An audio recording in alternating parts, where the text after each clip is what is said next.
So hello and welcome to the first webinar of the LADAL Webinar Series 2022.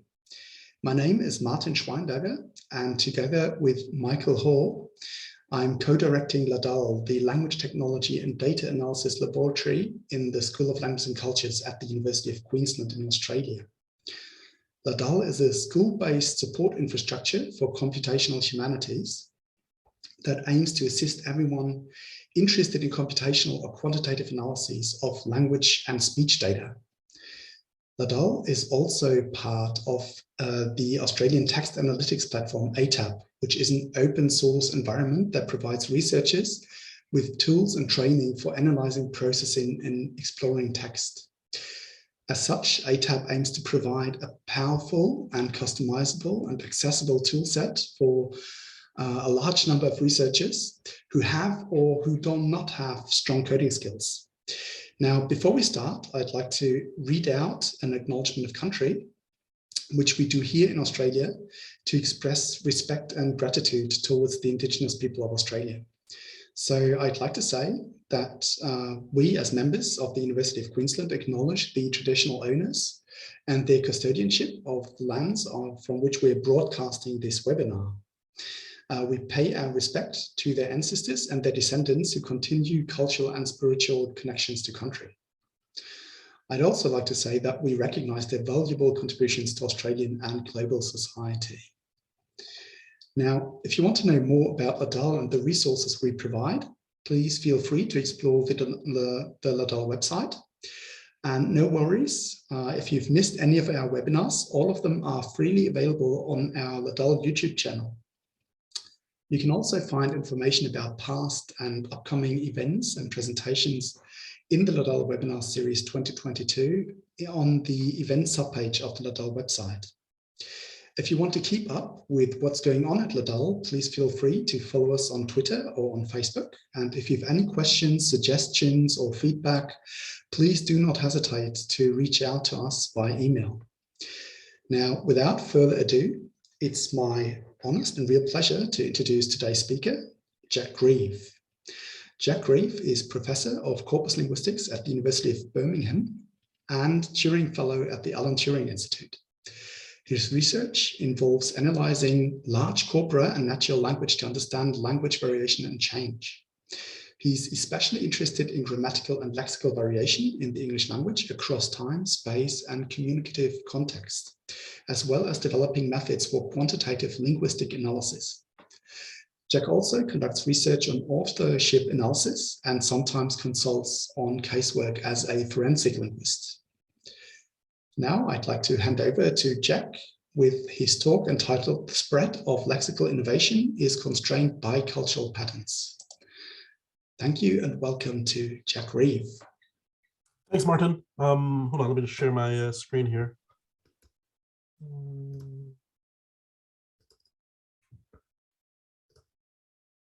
We can see that? Is that okay? Yes, perfect. Thank you.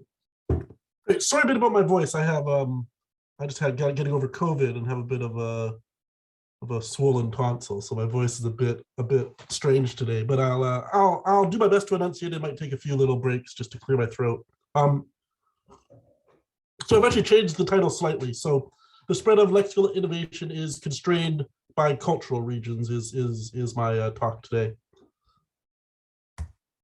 One sec.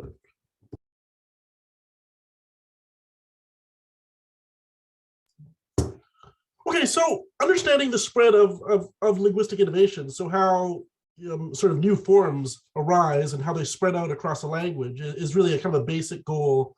It can be really seen as one of the kind of two basic goals, I'd say, of the study of language variation and change. And the real basic question here is how and why do new forms, which must ultimately originate, from a single person or at least from a single, a smaller community, then spread across a population of speakers, or in my mind, spread across a language. And I think that's a real big question that's sort of driven a lot of research in historical linguistics, in sociolinguistics, in other fields that look at language variation and change. And it's not something we know a lot about, so I'm just going to minimize the... it's not something we know a lot about, and it's a pretty challenging thing to study because, these are really complex questions where to study them, you need a lot of data. There's several different perspectives that we can look at here. So we can look at the structure of these forms, or the meaning, the function, the frequency, their sort of social use, their social meaning. I'm going to touch on a few of these today as I go, but what I really want to focus on is the geographical spread. So spread in sort of the, I guess in the most sort of concrete sense, right? So how does it spread across a region? How does a linguistic innovation diffuse geographically? And I'm going to look at specifically the spread of new words, or some new words, in modern American and British English. So I want to start by just quickly, and I'm not going to go into a lot of detail here, and I don't want to sort of belabor these points, but I think there's it's fair to say there's sort of two main theories about the geographical diffusion of linguistic innovation. I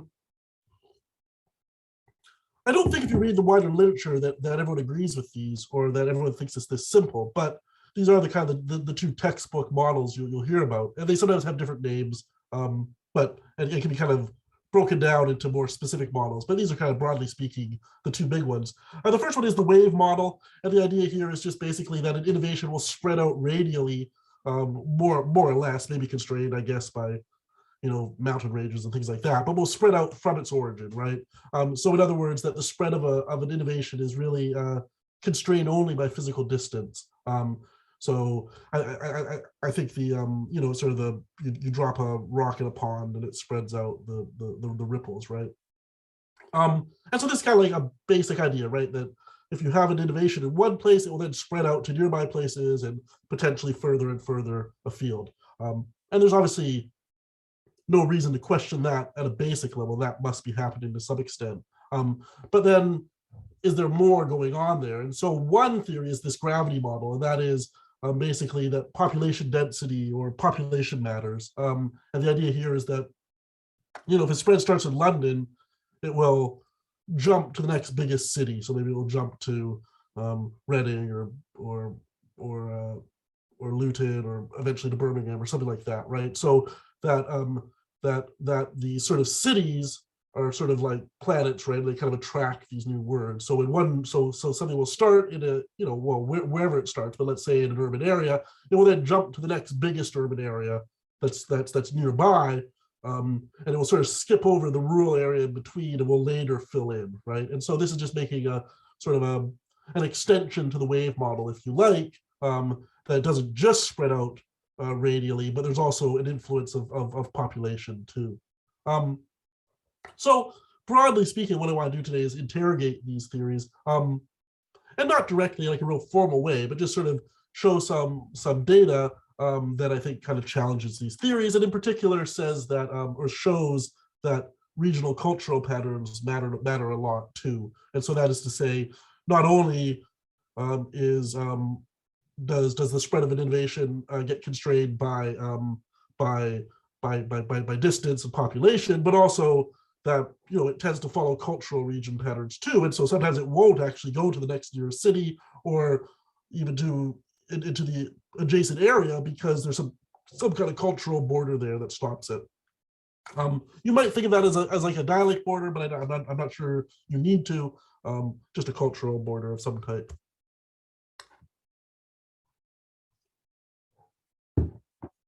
Excuse me.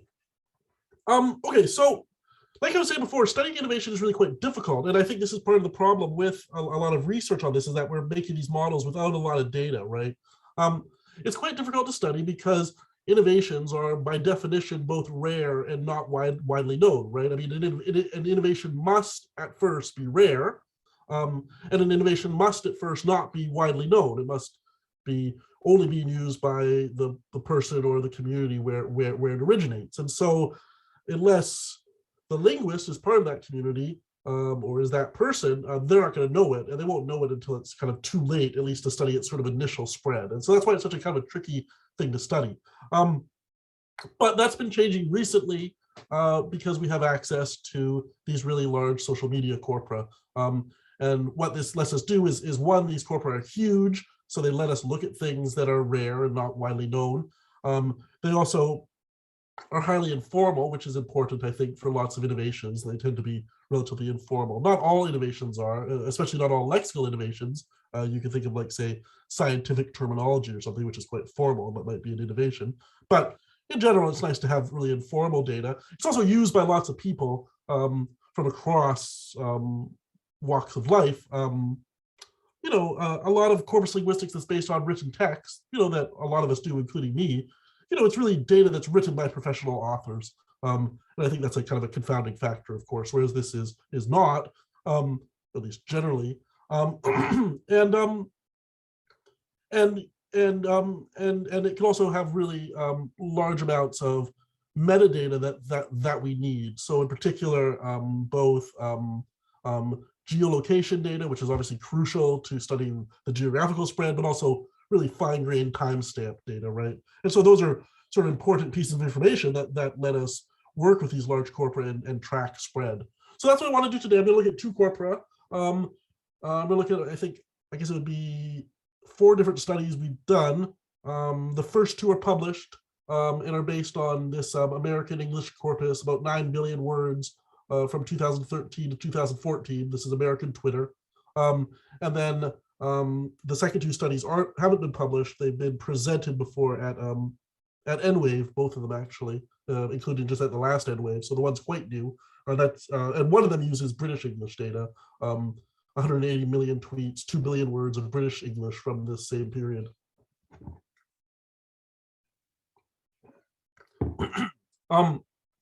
So notably, every tweet here is geolocated, meaning that it has the longitude and latitude of the user when they posted.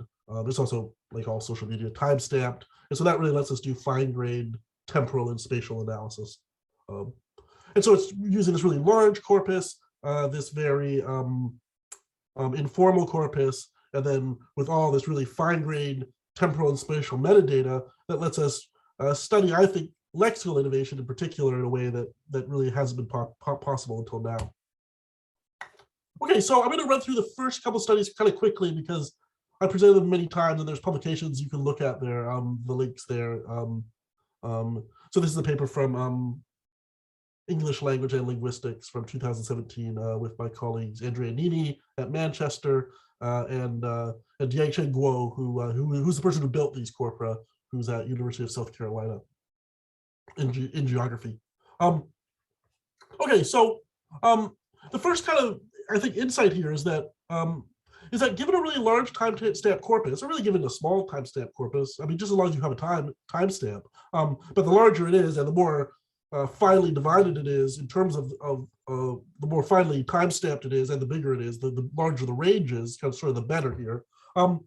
But given a large timestamp corpus, each word in the corpus can be represented as a relative frequency time series. So basically we can measure, for example, the relative frequency of the word on a day-by-day basis. So kind of like if you think of those Google Trends or something where it's on a year-by-year basis, well, we can do it here on a day-by-day basis, okay? And so in some sense, we can reduce a corpus down to a lexicon of words, but where each word is represented by a time series. So here are some examples. Here's the relative frequency of I, for example, over time, and you can see that it's falling over time, right? So it starts off pretty high, okay? So the y-axis is how frequent it is. The x-axis is the timeline from October 2013 to November 2014, and you can see that it falls over time, roughly speaking. You can also see some weekly trends here, and if I recall, it's that I is used less often on the weekends on Twitter. I is also the most common word in the corpus, unusually. It's usually the, but on Twitter, I is the most common word. Here's another one. This is the, which is the second most common word. You can see it shows less of a trend, right? So kind of flatlining with sort of weekly oscillations. If I recall now, the is used more on the weekend, which is maybe a little surprising, but whatever, this is just the pattern. But this is just to show you what you can do. So you can take any word in the corpus and get a time series back, and you start working with these time series. Here's a couple others. So here's moon, just sort of as a proof of concept. You can see that it really peaks on full moons. And that big one in the middle there was a super moon, so it got a lot of attention online. A lot of people commented on it, or I guess, noted that it was coming. Okay, so this is show you kind of, we get these different kind of patterns, right? These ones that are very kind of random, ones that show kind of trends over time, either going up or down, or ones that show sort of cyclical trends that we'd expect. Okay, so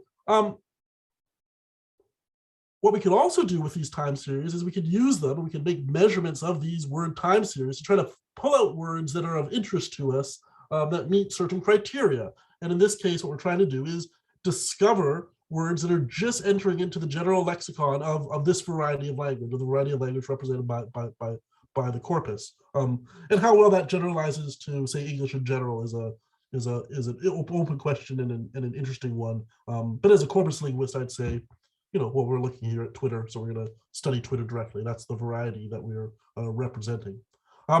And so that's the idea here, is that we can make these kind of objective measurements now. And instead of needing to intuit new words or try to survey people to get new words or do anything else, we can just sort of let them fall out of the corpus automatically. And that gives us a nice kind of, well, a fairly large set of words in this case, although maybe a surprisingly small number of words given, the hundreds of thousands of words that we can measure in this way, given such a large corpus. And it also lets us find or discover these words in an objective way, and therefore allows us to kind of generalize. Okay, so here's the basic technique we use. It can be tweaked in other ways. The sort of parameters there that I have listed in the sort of grayer font could be changed, but it's a pretty simple approach. Basically, we're looking for words that aren't in a dictionary, in a standard dictionary at the time. Some of these words are now in the dictionary, some of the more successful ones. But, excuse me, more generically, we're looking for words that are infrequent at the start of the period under analysis, okay? So these are words that do not occur much early on in the corpus. So in this case, we just looked at the first quarter of the corpus, so the stuff from 2013, and said, was it occurring less than once per million words? And then words that rise steadily, monotonically in particular, meaning that sort of have an increase day on day over time. And sorry, that I didn't need to rewrite less than once per million words, but we look for something that has a correlation, a Spearman rank correlation of over 0.7. So basically, we correlate the rank of the frequency for the word against the rank of the day. So we're trying to just basically find words that increase over time. If you want more on the details, the paper's there.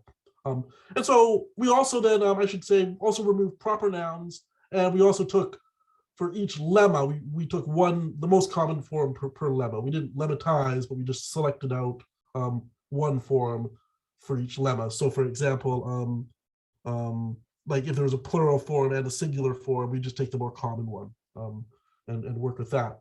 And that gave us 54 emerging words in our American English corpus. And that's, looking over about 100,000 words, if I recall, or about 90,000 words. So it's a small set, but 54 words is quite a bit, and it lets us do some sort of general discussion.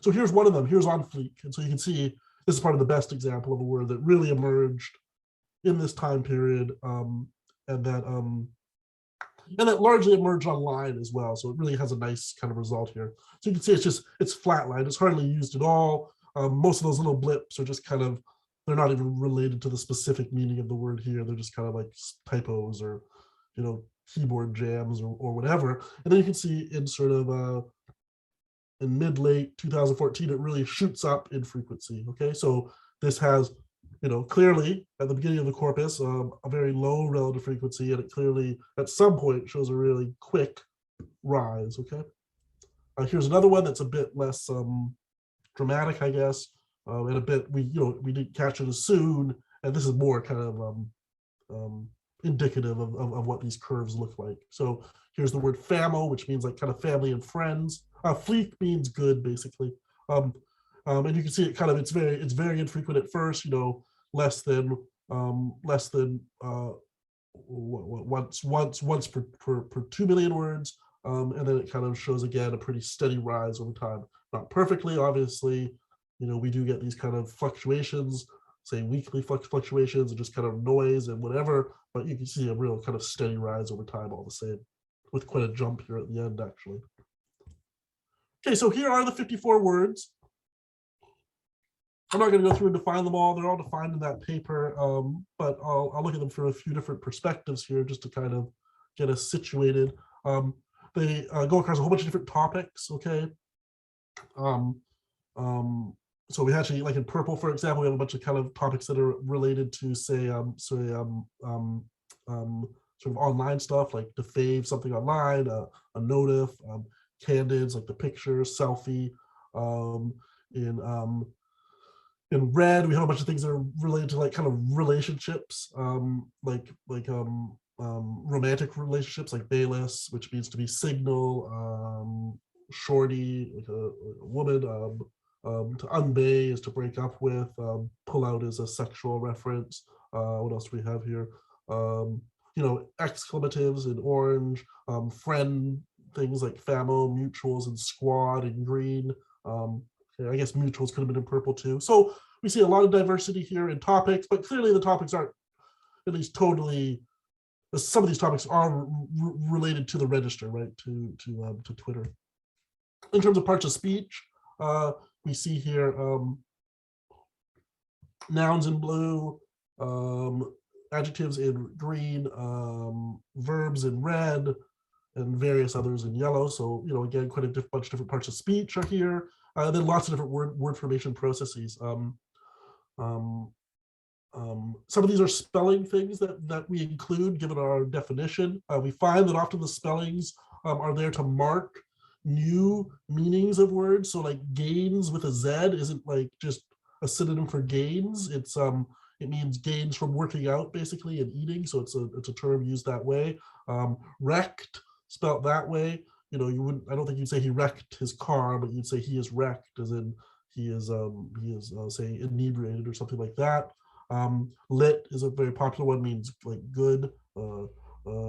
Okay, so this is a lot of these. The one that maybe stands out there is fleek. So of those, fleek is the only one that appears to be a true coinage, right? That doesn't seem to be like formed off of existing words. So I think it's kind of an interesting one.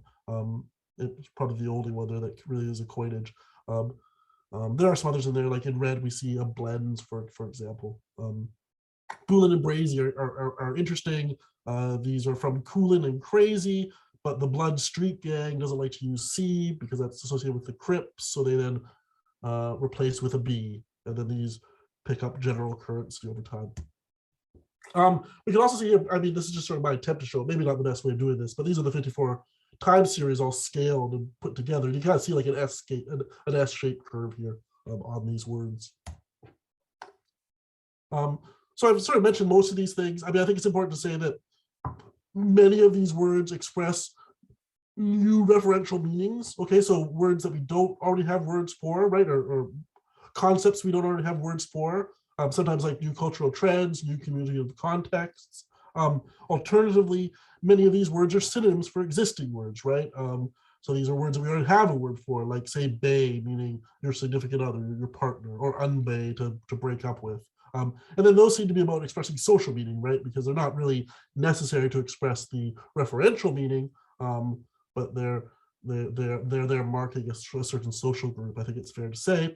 I'm not saying this is like kind of a strong break. It's obviously kind of two different poles here that are driving this lexical innovation, and probably words fall in between the two as well.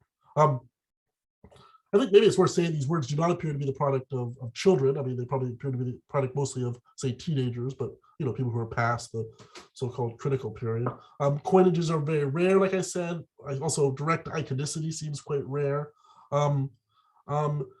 And there are these interesting new word formation processes, not totally new, of course, but ones that seem overly activated here, like acronyms, which I think is really an interesting one, because essentially these acronyms are creating non-canonical word classes, right? They're kind of taking phrases and turn them into words. So you have an acronym, which is a word orthographically is in some ways like a verb phrase or something like that. And then also these creative spellings, which I think are also interesting. They're not just kind of random. They're often used to mark the meanings of existing words or to mark social meaning again, and kind of to signal a dialect pronunciation. Okay, so What I want to focus on more today, though, is on the kind of geographical spread of these words. And that's possible to do because we have this geolocation information for each of these. So this is a paper in JENGL, a Journal of English Linguistics from 2018 with Andrea and Diang Shen again. It's sort of the follow-up here. And so what we want to do is take these words, these 54 words. In fact, I think the set of the first paper was a bit smaller. It wasn't the full 54 words. It was a bit of we used tighter parameters there. We kind of opened it up a little bit. And this study is based on those 54 words. And so what we want to do is just map how these words, how their usage changes over time. And so what we do is we map the changing relative frequency of each word over the counties of the United States across a series of points in time. So I think this is a pretty intuitive way of doing it. You basically just show the kind of current map on a given day, and then you do the next day and the next day and the next day, and you can kind of show the spread over time. I'll show you the example in a second. However, that is a bit difficult to work with when we want to try to start trying to extract common patterns, which is what I'll do here in a second. So we also have a second technique, and that is basically what we do is we try to reduce that information down to a single map, and we do that by measuring the number of days for each county since the word became relatively common. I think we set that at the third quartile overall. So for every county we go through, we're basically just trying to figure out when does it hit a particular threshold in that county, and that gives us a single map that kind of summarizes the whole time series. And then we do a hotspot analysis there to kind of try to show where the word's coming from and how it's spread out. I'll show you an example right now. Okay, so here's Fleek in June 2014. Okay, so you can see it's in this kind of very small number of places and quite spread out. Notably, this is Denver. This is where it was first used, but it was first used by somebody from South Carolina. So these two are kind of meaningful data points there. It wasn't first used on Twitter. It's a weird word. We know where it originates from. It originates from a woman named Peaches Monroe who posted it on YouTube. So we have some extra information here. But anyways, here it is in June 2014. Here it is in July. So you can see it starts to spread out, especially in the southeast. Okay, down here. Here it is in August 2014. So you can see it really kind of took off between July and August. And if you remember that time series, you can see how quickly it did rise in frequency. Here it is in September. So now it's across most of the country. This is now looking a lot like a kind of like a population density map, at least if you ignore the shading and just look at where it is. But again, very concentrated here in the south. Okay. And then here it is in October. Okay. What we can do then is also reduce this down to a single map. Oh, here it is November. Here's a single map that tries to show that pattern. Okay, so it really shows kind of where its usage is most concentrated over time, with the darker the area, the earlier it was there, with kind of the lighter red showing where it spread first. Okay, so we can really see this kind of southern kind of core usage. South Carolina, where she was from. Here's Atlanta, for example. This is New Orleans. This is Houston. Washington, D.C. is here.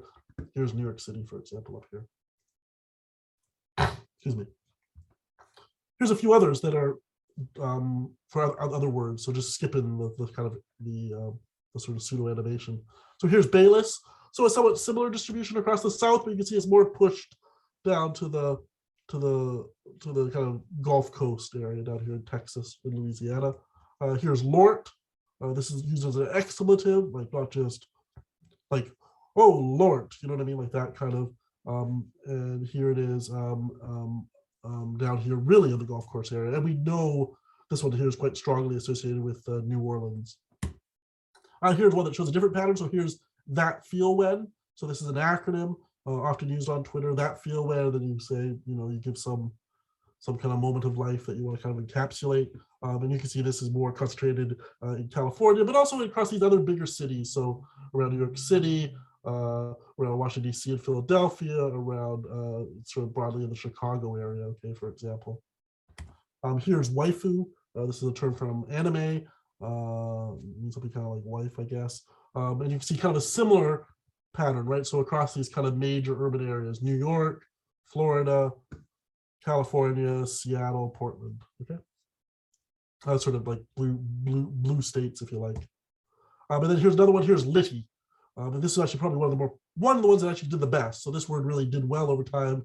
Liddy means basically good. It might mean like intoxicated as well. And it looks to have started here from New York City in particular. We'll come back to this one in a bit.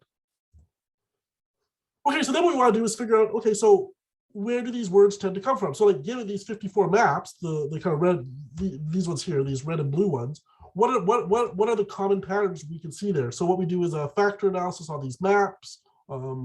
Basically, it classifies the maps into sets of maps that show similar patterns, and it kind of gives us an average, basically. And we can then find these 5 sort of general patterns of lexical innovation, okay?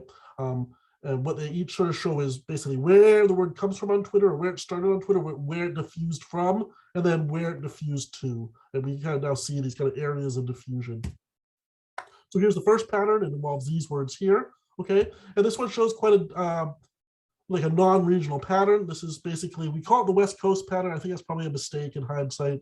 I call it now kind of just like the general white urban pattern. And so you can see it here in New York City and Florida, up the West Coast especially, but then also like around Chicago, around Minneapolis, around Dallas, around sort of, you know, throughout the Northeast and the West. This is sort of your general sort of non-regional pattern in some sense, just kind of going to the big white cities of the United States. And you can see it really lines up well with population density, okay?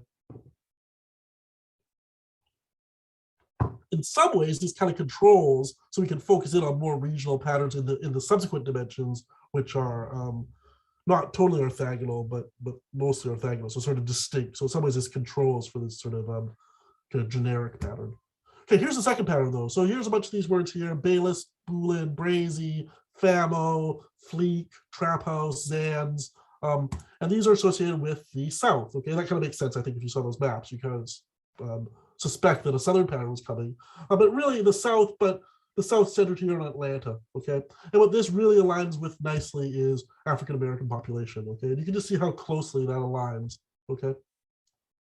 So there's your African-American population in the United States. Down here, what we call the Black Belt, which is old slaveholding territory. It's called the Black Belt because the soil was very rich. So this is where they tend to make plantations. And so you can see here that this one's really throughout Africa, the more African-American parts of the United States, with a real kind of focus on Georgia, on Atlanta. And so what we're kind of arguing here, right, is that you can see that words are spreading out here, very much constrained by this cultural pattern, by African-American population density. You know, this starts here in Atlanta, but it doesn't really go north that much, right? This is not just spreading out like via the gravity model or sorry, via the wave model, right? And it's also not by the gravity model. I mean, these are very rural states here, right? It's a very rural area down here. You know, in Tennessee, for example, you have cities like Memphis and Nashville. Nashville's a big city, right?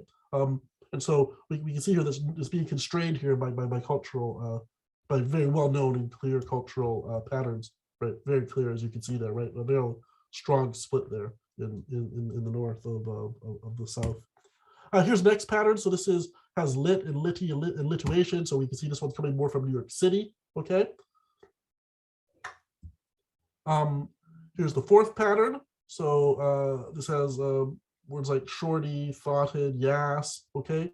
This is again associated with sort of more or less to some extent with this African-American region, but more on the north, more centered here on like the Philadelphia, Baltimore, Washington, D.C. area. Okay. And then here's the final pattern, and this is again in the South around New Orleans now. Okay, when we put it all together, we get this map here of sort of showing the main hubs and the main kind of areas of diffusion. And I think this definitely shows like a real challenge to a view either of the wave or the gravity model. Like that's not what's all that's happening here at all. In fact, what we see is a really strong kind of the influence of this African-American region with sort of 3 distinct clusters spreading out from those areas and being to some extent constrained within those areas. So summarize, emerging words tend to originate from a small number of hubs of lexical innovation. These are cities with real cultural significance too. These aren't just the biggest cities in the US. New Orleans is the 50th biggest city. Atlanta is the 10th biggest city. Okay. They do reflect geography and population density, okay, as predicted by the wave and gravity models, but even more strongly, these cultural patterns. The influence of diversity of African American English here is really clear, but the main point kind of take away from this, given the kind of topic today, is that new words tend to spread within cultural regions before diffusing more widely. Okay, the next study, this is unpublished, so this is one from New York City. And basically all we did here was we zoomed in with these same 54 words on New York City, okay?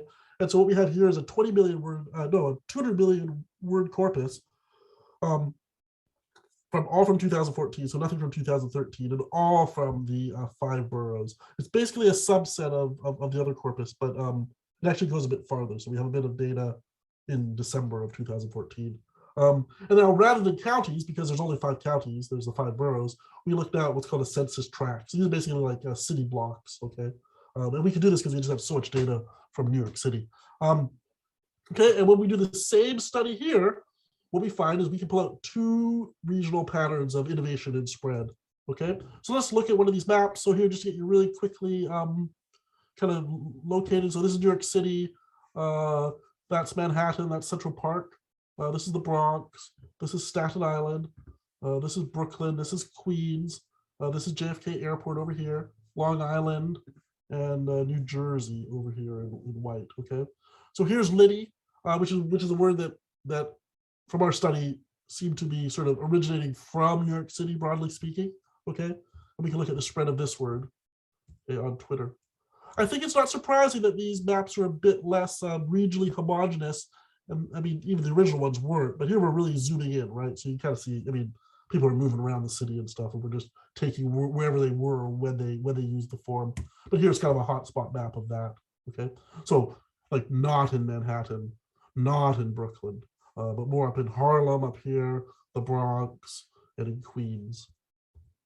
Here's lituation, okay, a related word. You can see similarly, right? Sort of more up in Bronx, Harlem, Queens. Here's Bayless, okay, again, somewhat similar, okay, maybe a bit more widespread down here in Staten Island, for example, a bit more in Manhattan. Here's Am I Right, on the other hand, okay? And here we see now very much in Manhattan, lower Manhattan, and in Brooklyn, so sort of the more affluent parts of Brooklyn. And then here's balayage, which is the hairstyle, and here we see it in Staten Island and in Manhattan mostly. Okay, so here, like I said, there's 2 patterns. The first pattern is this one here, and it includes lituation, the 3 words that were most strongly associated with the Northeast in the original study, plus all these other words that are kind of ones that, if you recall, are kind of associated with African American English: Bayless, thoughtful, tuka, shorty, trap house, etc. Okay, here is the distribution of these words, or the map for this factor, okay? And what's notable here, again, is it's not really in Manhattan, it's in Harlem and the Bronx, it's in parts of Brooklyn and Queens, and parts of Staten Island as well. And when we take a look at this, it again has really clear cultural reference. So this is the non-white, non-Asian parts of New York City. In other words, these are parts with large African American and Hispanic communities, okay? And especially in New York City, of sort of like Dominicans, Jamaicans, stuff like that, okay? And you can see how well these overlap, right? So it's pretty clear where these words are coming from. So even the words that didn't appear to be coming from African American English in the original study, that weren't coming from the Southeast where most African Americans live, the ones that are coming from the Northeast were actually still coming from the African American parts, or appear to be more strongly associated with the African American parts of New York City in this case, okay? The one kind of difference is right here. This is Corona, Queens. This is the big Mexican part of New York City, and that isn't participating in these words as much. Okay, then the second pattern is these words like balayage, fave. So these are the more, a number of these are the more general ones that were associated with kind of all the kind of sort of big urban white areas of the United States. And then these are associated more with Manhattan, with Staten Island, which is kind of white residential mostly. And then with these parts of Brooklyn that are quite affluent or kind of hipster, like Williamsburg and stuff like that. Okay, so we can see that again here. So zooming in on such a small area really shows, I think, how important these regional cultural patterns are. It's kind of I don't know, kind of the self-similarity of these patterns, right? That they're kind of the same at the broad level. You zoom in, you can see the same kind of cultural patterns there. And so we really see here how these cultural patterns are constraining the spread of innovations. And once again, what we see here is the importance of the African American community in this case, and especially here, Caribbean American community. And we can also see that there's these sort of two competing kind of innovation groups, or at least kind of people who are on the front end of innovation. We have the sort of African American community, and then we have the more kind of affluent white New Yorkers. And I mean to say the more affluent white New Yorkers. I mean, there's lots of people in New York, right? But what we get here is Manhattan and kind of the kind of fancy parts of Brooklyn, where young white affluent people live. And so we have this sort of competition here. Okay, last study. This is with Christian Ilmer and Dave Hall. Christian's up at Edinburgh now. Dave's at Queen Mary. And this is working with sort of a comparable corpus of British Twitter from 2014. So again, all geolocated, substantially less. What was the number there? Like, but it's still, over 1 billion words of data. So it's still a lot of data. And we just presented this at NWave, and we're just sort of writing it up right now. And what we've been looking at here is multicultural London English, and Lexis in particular. And the real goal here is to kind of try to map multicultural London English and to inform debates on the origin, distribution, spread of multicultural London English. A big debate in this area, this isn't really my expertise, but a big debate in this area is whether it is multicultural London English, so whether this is a form of English that originated in London, in multicultural poor areas, and then has spread out to a degree across the United Kingdom, or across England at least, or is it multicultural British English, or multicultural urban British English? This appears to be kind of a growing view, and yeah, kind of like a nice kind of narrative, which is that that this new form of sort of dialect of British English is sort of just kind of very democratic and coming from across the United Kingdom, and not coming from London, and not necessarily even coming from any kind of particular ethnic groups, but is more kind of pluricentric. It has lots of different sources, and it takes some stuff from Manchester, some stuff from Birmingham, some stuff from London, and just kind of puts it all together. Okay, and so that's kind of what we're interested in here, looking at, and see if we can tease that apart. But it also, for today's talk, gives us a chance to look for evidence then of how these words spread out from their source or their sources, depending on what we find. So it's a pretty simple study in a sense. What we did was we took a large set of words that are associated with multicultural London English, or associated with urban British English in general. We were quite, our goal here was to be really open-ended, so we took as much as we could find. Both Christian and Dave are London natives, and who study this stuff, and so they use their own knowledge and stuff that's in the literature. We looked at other sources online. We actually started with a really large set of words, about 125 or something like that. But we removed ones that were super infrequent, so we just couldn't map them well. So I think that occurred less than once per 10 million words of the corpus we removed. Also, some of these are super polysemous. It escapes me now, but some of these words are kind of words that, well, Elizabeth is one. So that's obviously not a great word to measure kind of quickly with a big corpus without some word sense disambiguation. So we focused here on eventually on 47 words that are high frequency, or relatively high frequency, that are relatively non-polysemous, and we measured them across 124 postal code areas in the UK. We're not assuming these words are MLE or multicultural British English. We're going to try to tease that out here directly and look to see if they show similar distributions. Here are the 47 words. I don't know why that one's a bit bolder font. I didn't mean to do that. Okay, so you can kind of see here that some of them, like you might think beef is bad, but beef from ours, mostly was being used in the, I'm assuming here, in the meaning, the slang meaning I have, which is like conflict. But so we went through and checked, a high enough percentage there were being used not to mean meat. But most of these actually are pretty good, right? You can see most of these are words you probably don't know if you are from Australia or Canada, like me, or even many people in Britain, I assume. A lot of these come from a Jamaican source, notably. Okay, so here are some maps. Here's brethren, which means, I guess, I would assume your friends or something like that.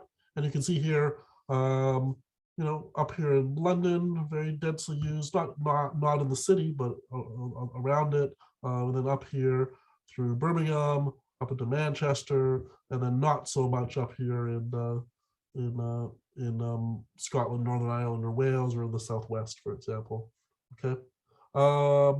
Similarly, here's Dench. Okay, and we can see a kind of somewhat of a similar pattern here. Okay, not used much in South London though. Here's fam, so for for your friends, basically, kind of like famo. Again, not used much in the city, but used around, and then used up in this sort of corridor heading north. Okay, again, what you can see here from the sort of spread, and it's obviously not just, I mean, if we take these as starting, they're looking like they're coming from London and spreading north, right? This isn't just in London. I mean, this isn't just spreading out radially from London. It's not just jumping from London to the next biggest city. Although we can certainly see here some evidence, right? Like we see Bristol and Southampton, right? We can see that it sort of skipped over to some extent the middle area. Assuming we can take this kind of synchronic snapshot as kind of evidence of diachrony. We're not working with time series data here directly. Here's gas, similar. Gully and Hench, similar again. Mandem and Pagan, similar again. So what you can see here, I guess, basically is that overall we can see considerable consistency in these 47 words. In terms of their origin and spread, it appears like they're most strongly associated with London, and I think therefore we can kind of start to assume that they actually did spread out of London, and they're not just kind of coming from all over the place. We can see the effect of distance from London and population size, right? We can see it being more used in the big cities, which isn't surprising in any way. But it's obviously not just that. It's obviously kind of following this corridor, which is basically following the M1 up from London to Luton to Milton Keynes and into Birmingham. And that seems to be really where the core is, or sort of where the core of the spread is. Okay. And we can do something similar to the last study. And we just did a PCA on these. And like here, as opposed to the last study where we found like 5 really decent clusters, where each one of them was explaining a kind of a substantial and not totally out of line amount of variance, so they were all kind of contributing. Here, when we take these 47 words and put them into PCA, we get back one dimension that accounts for about half the variance, and then all the other ones account for very little variance, like 5% or less. And so we see this huge drop, and that really gives us evidence that there's one main pattern here, and we can then map it to see what that pattern is. And here it is, okay? And so we can see really clearly that it starts in London, and that it starts in the parts of London with large Black and Asian populations. We can see then that it sort of spreads north along the M1 corridor. We can see, exactly what we'd expect otherwise, which is something like a gravity model here, right? So we can see it jumps to Luton, which is sort of the next big city, and then it jumps to Birmingham, the next big city, and this is Milton Keynes. And so it sort of does basically what we'd expect. Okay, and these are other big cities down here, Southampton and Bristol. Okay, so it does kind of follow the wave model. It's definitely spreading out. It does kind of follow the gravity model. It jumps to the biggest cities. However, it's also very much constrained to this corridor, and that is a cultural pattern. Here is a map. Here's a map of Black and Asian populations in the UK. Okay, and again, you can see what's happening here, or at least you can see the correlation that this is the areas with larger amounts of Black and Asian populations, and that's how it spreads. You can see it really does follow quite nicely. You can also maybe argue that in this case that the gravity model isn't really needed. That obviously, like Luton and Birmingham have larger Black and Asian populations than the more rural areas in between, and so maybe it's really mostly there, aside from the geographical pattern, more to do with culture. That's from the UK 2011 census. Okay, so clearly we see that there is one main pattern. There is no multicultural British English. It's multicultural London English that's spread, especially to areas with high Black and Asian populations. It's since spread to white and other populations as well, but I think we need to be clear about what the origins look like. We could see geography and population density, but we can also see that it's not equal in all directions, and that this appears to align rather with cultural patterns, with ethnic patterns, especially Black and Asian populations, especially between London and Birmingham. So just to conclude overall then, we see that the spread of lexical innovation is very complex. It can't be reduced down to geography or population. It can't be easily just kind of modeled like that, right? And I think we'd like to do more to model it more formally, but obviously that model, to be accurate, will need to include kind of cultural information, okay? So in particular, lexical innovation tends to spread within cultural regions first. I think this is real good evidence of just how intricately language variation and change is embedded in society and driven and constrained by like the structure of that society, by cultural patterns, right?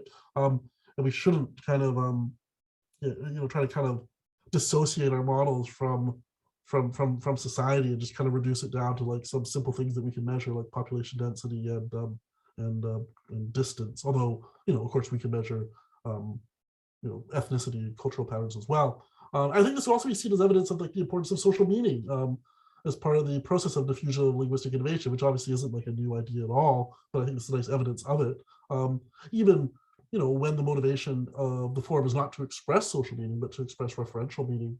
I think it kind of points to a real kind of complicated relationship between kind of referential meaning and social meaning kind of interacting to drive language change. And then lastly, that this complexity can really only be appreciated and tracked if we take advantage of these large corpora of natural language, what we call like a computational sociolinguistic approach. I think it's a really important point, right? That we need to work with these large corpora of natural language. And even though a lot of people don't really like Twitter, they think it's kind of a bit artificial. I mean, I'd argue it's a lot less artificial than, say, a sociolinguistic interview or a survey. And that, increasingly there's been more and more data online. There's now large spoken corpora that are coming online, which are really interesting, harvested from YouTube, for example. I really think this is where the future of sociolinguistics and something that we should all be taking advantage of is taking advantage of these really large corpora of natural language to try to return to and interrogate and understand some of these really basic questions about language variation and change. Thank you.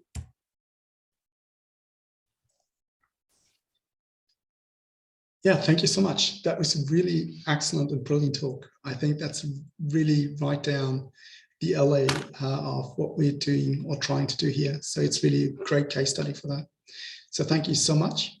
Thank you. Now, before we go to the Q&A and everybody can ask their question, I'd just like to advertise 3 other talks that are coming. The first is a talk in the sister or brother webinar series, the LADAL Webinar Series 2022, and it's by Keone Mahelona on developing licensing for Indigenous knowledge. So that is about basically developing licenses that provides the Indigenous people of Australia and their data with proper access.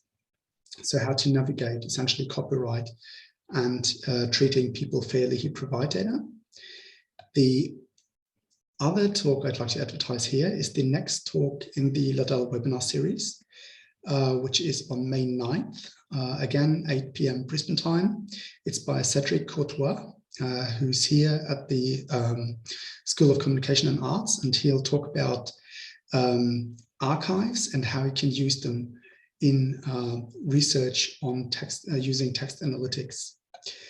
And finally, there's a talk tomorrow in Peter Crosthwaite's International Perspectives on Corpus Technology for Language Learning seminar series, which is really excellent. There, Tove Larsen will speak about the perils of opaque measures and methods towards increased transparency in the field of learner corpus research and data-driven learning. So I'd just like to welcome everybody and please attend these talks. They're really excellent. All right, now let's go to the Q&A for this talks. If you have any questions, feel free to unmute yourself or and ask these questions. And I'll just like to say goodbye to all the viewers in YouTube now. Bye-bye.